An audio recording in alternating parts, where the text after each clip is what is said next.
right-click the page that you want to duplicate, and then here, click Duplicate Page. And if you're using a Windows PC, the shortcut keyboard stroke is Ctrl D.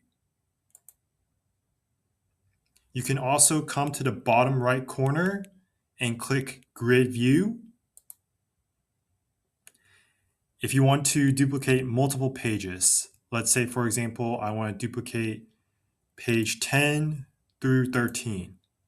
I just hit Shift and then click on the pages I want to duplicate, and then Control C and Control V.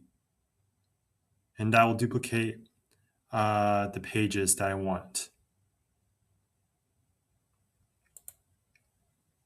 You can also hide the pages as well if you want to just keep it as a backup, but you don't want to show it to someone else. You can just come over here and hide pages.